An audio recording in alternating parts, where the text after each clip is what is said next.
সকাল বন্ধুরা, কেমন আছো তোমরা? আশা করি সবাই খুব ভালো আছো। এখন বাজে ঘড়িতে প্রায় 7টা। আর এখন থেকেই তোমরা আমার এই ভিডিওটা যে যেখান থেকেই দেখছো সকলকে সাথে নিয়ে আমি ভিডিওটা শুরু করছি। আই হোপ তোমাদের ভালো লাগবে। আজকে আমি কিভাবে মাত্র 2 ঘন্টা সময় হাতে নিয়ে সংসারের সমস্ত কাজকর্ম, ঠাকুর পূজা, রান্নাবান্না সব কিছু কমপ্লিট করি সেটাই তোমাদের সঙ্গে শেয়ার করব। তাই প্লিজ স্কিপ না করে ভিডিওটা দেখার অনুরোধ রইল।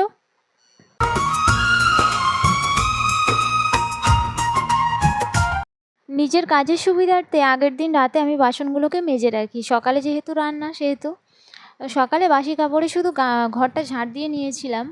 আর তারপরে একেবারে নিচে থেকে স্নান টান সেরে উঠে তারপরে সেই ভিজে কাপড়েই আমি ঘর মুছেছি। কেন বলো তো? আমি যেহেতু ঠাকুর ঘরে যাব, আর কাপড় ছেড়ে তো ঘর মুছে সেটা বাসি একটা কাজ, তো ঘর মুছে আর তো সেই কাপড়ে ঠাকুর ঘরে যাওয়া যায় না। সেই কারণে আমি ভিজে কাপড়েই আমি ঘর মুছে তারপরে আবার হাত পা ধুয়ে ভালো করে তারপর শাড়ি টাড়ি চেঞ্জ করে তারপর আমি ঠাকুর ঘরে যাই। আর আজকে শ্রাবণ মাসের প্রথম সোমবার, আমাদের নিরামিষ আছে আজকে। উপোস করিনি, নিরামিষ ভাত খেয়েছিলাম। তো সঙ্গে থাকো, অবশ্যই সব কিছু জানতে পারবে। আর এখন আমার ঠাকুরঘর মোছা হয়ে গেছে, গিয়ে আমি এখন বসেছি ঠাকুরের বাসন মাজতে।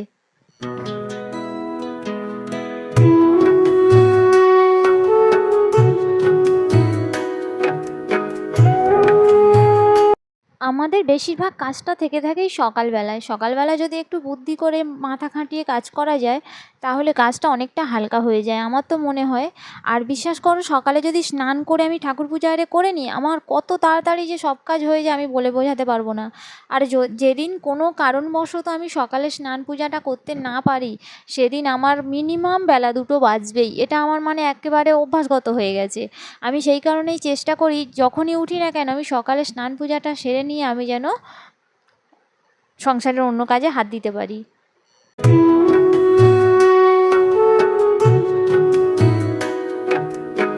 সকালে অনেক ভোর থেকেই, আজকে যেহেতু একটা বারের ব্যাপার আছে সেহেতু না সকালে গাছে খুব একটা ফুল ছিল না, বাইরে থেকেই ফুল তুলতে হয়।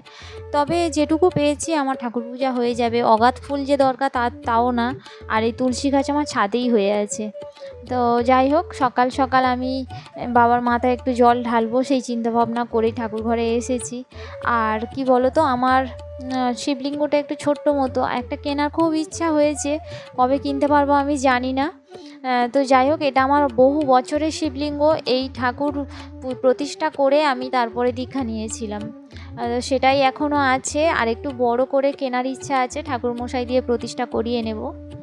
আর সত্যি কথা বলতে সব সময় আমি বেলপাতা দিতে পারি না, তো সেই কারণে আমি ওই রূপোর বেলপাতাটাকে দিয়ে রাখি সব সময়ের জন্য। আর সেইভাবে ঠাকুরকে মানে ডাকা বা পূজা অর্চা করার মতো সময় হয়ে ওঠে না। ছোট বাচ্চা, বুঝতেই পারছো, ছোট না অনেকটাই বড় হয়ে গেছে, এই কারণে বেশি সমস্যা, প্রচুর দুষ্টু। তো যাই হোক, আর আমি শুনেছিলাম যে নীলকণ্ঠ ফুল 3টে দিয়ে তিনটে বাবার মাথায় দিয়ে পূজা করতে হয়। তো সেই কারণে আমি পেয়েছি, সেই কারণে আমি 3টে নীলকণ্ঠ ফুল আর একটা বেলপাতা বাবার মাথায় দিয়ে দিলাম। আর এখানে নন্দী মহারাজ আছেন, তার মাথায় সাদা টগর ফুলটা দিয়ে দিলাম। চলো, পূজা তো হয়ে গেল, এবার আসা যাক সংসারের কাজকর্মে। বেলা তো অনেকটাই হলো, প্রায় 8:10-15 হয়ে গেছে ঠাকুরের বাসন মাজতে সব কিছু করতে। আর আজকে আমি গ্যাসেই রান্না করছি, নিরামিষ রান্না। ভাবলাম উনুনে আর যাবো না, আমি গ্যাসেই সেরে ফেলেছি। তো সেই কারণে এই যে স্টিলের হাঁড়িটা বসিয়েছি, এই হাঁড়িটা অনেক দিন ভাত করিনি। তো ভাতের মধ্যে আলু সিদ্ধ দিয়ে দিয়েছি একটা, তারপরেই কতগুলো ঢেঁড়স এনেছিল কালকে, তো বলেছিল সিদ্ধ দিয়ে দেবে, অন্য কিছু করবে না। তো সেই কারণে ভাবলাম একটু ঢেঁড়স সিদ্ধ দিয়ে দিই। তো গুনে গুনে মনে হয় 10টা মতো দিয়েছিলাম। আমার বাবু তো এসব খাবে না। আর এগুলো করতে গিয়ে না ভুলেই গেছি যে হাঁড়িটা গরম হয়েছিল। সরাটা এমনি হাত দিয়ে ধরতে গিয়ে খুব মানে জোর ছ্যাঁকা খেয়েছি, তো সেই কারণে একটু এইভাবে পড়ে গেল। এদিকে ভাত বসিয়ে দিয়েছি, দিয়ে কিন্তু আমি চায়ের জল বসাচ্ছি। আর গরুর দুধ ছিল জানো তো আগের দিন, তো ও একটু গরুর দুধের চা খেতে বেশি পছন্দ করে। আর আমাদের যে দুধটা দেয় না, ওখানে খুব সুন্দর দুধ দেয়, অনেকটা জল না দিলে হয় না। তো যাই হোক, গরুর দুধের চা কে কে খেতে পছন্দ করো কমেন্ট করো। আর এই যে এখানে এলাচ দিয়ে আর দুধ চা, খুব সুন্দর টেস্ট মানে লাগে আর কি। চা হয়ে গেছে, চাটা ওকে দিয়ে দেবো, সেটা তোমাদের সঙ্গে শেয়ার করলাম না। তারপর চা হয়ে যাওয়ার পরে ওদিকে ভাত ফুটে গেছে, আমি গ্যাসটা অফ করে রেখেছি। আর এদিকে আমি একটু মুগ ডাল বসিয়ে দিচ্ছি। ডালটাকে তো ভেজে নিতে হয় হালকা করে, আর এটা ঘরোয়া মুগ ডাল, আমার ননদের বাড়ির মুগ ডাল আর কি। তো যাই হোক, এদিকে ভাত হয়ে এসেছে, ডালও সিদ্ধ হচ্ছে, সেই ফাঁকে গ্যাসে রান্না করলে কত সুবিধা, সত্যি অনেক কাজ করা যায়। আর সেই ফাঁকে আমি এই যে টেবিলটার মধ্যে জল পড়েছিল, ওকে আবার খেতে দেবো, তো সেই কারণে ভাবলাম টেবিলটাকে মুছে নিই। আর এদিকে জামা কাপড়ও তেমন কিছু ছিল না, কাল যেহেতু আগের দিন যেহেতু রবিবার ছিল, তো সেই কারণে অল্প জামা কাপড় ছিল, সেগুলো ভাবলাম গিয়ে ছাদে মেলে দিয়ে আসি। এদিকে ডালটা হচ্ছে হোক, বেকার বসে সময় নষ্ট করে লাভ নেই, একেবারে কাজ ছেড়ে বসবো। এমনি কথায় আছে, কাজ ছেড়ে বসো আর শত্রু মেরে হাসো। তো আমি এটা খুব ভালো করে মানি, সত্যি কথা বলতে আমি একেবারে কাজ ফেলে রেখে বসে থাকার মতো মানে মনোভাব আমার নেই। আর বৃষ্টি তো অনবরত লেগেই আছে, আর যেহেতু শেড হয়েছে রোদটা ঠিকঠাক পায় না, এই সাইডটা সকালের দিকটা একটু রোদ আসে, তো সেই কারণে ওই দিকটা একটু ভিজে জিনিস মেলার চেষ্টা করি। আর এগুলো আমার কালকে আগের দিন থেকে কাঁচা ছিল, সেগুলো প্রায় শুকনো হয়ে গেছে। বর্ষাকালে কী বলো তো, একটু নেড়ে নেড়ে না শুকনো করতে পারলে জিনিসপত্র ঠিকঠাক শুকনো হয় না। আর রোদে শুকনোর মতো কোনো কিছুই মানে এমনি ছাওয়ায় শুকনো হলে ভালোও লাগে না। আর এই সাইডটাও অনেকটা রোদ আছে, পূর্ব দিকে রোদটা বেশ সকালবেলায় রোদ উঠলে বেশ ভালোই রোদ পড়ে।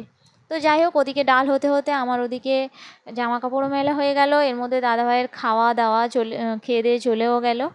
আর আমি তারপরে বিছানাটা পড়েছিল, বিছানাটা তো আর তোলা হয়নি, তার মধ্যে বাবু পড়তে চলে গেছে, এবারে বিছানাটা গুছিয়ে নিচ্ছি।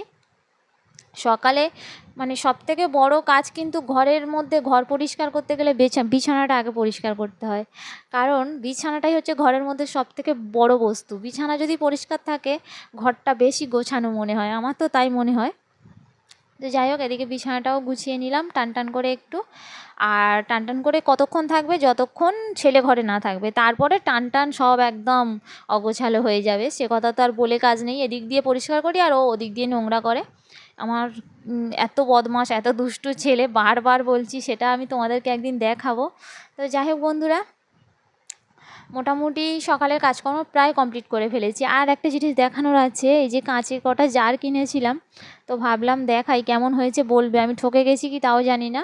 এখানে 4টে জার আছে, আমি স্মার্ট পয়েন্ট থেকে নিয়েছি। 4টে 99 টাকা দাম নিয়েছে, প্রায় 25 টাকা পিস পড়ছে। বেশ বেশ বড়, খুব ছোট না, দেখতেও বেশ ভালো লাগছে। তো টুকিটাকি কাজের জন্য এগুলো লেগে যাবে। আর কাঁচের জিনিস তো ভয়ও লাগে, কেন দুরন্ত ছেলে যদি হাত দিয়ে টেনে ফেলে দেয় তো ব্যাস হয়ে গেল। তো তারপরে এই কাজকর্ম সেরে আগের দিনে বাসি 2টো পরোটা ছিল, সেই পরোটা 2টো আর সঙ্গে চা নিয়ে বসে পড়েছি। তো একটু খিদেও পেয়ে গেছে। যাই হোক, প্রায় 2 ঘন্টার মধ্যে আমার সমস্ত কাজকর্ম কমপ্লিট হয়ে গেল। এবারে বাবু এলে ওকে স্নান টান করিয়ে স্কুলে নিয়ে যাওয়ার পালা, মানে স্কুল গাড়িতে তুলতে যাওয়ার পালা। আজকে ভিডিওটা এই পর্যন্ত। তোমাদের যদি ভালো লেগে থাকে তো প্লিজ কমেন্ট করে জানিও, সঙ্গে লাইকটা করে দিও। আজকের মতো এখানেই শেষ করছি।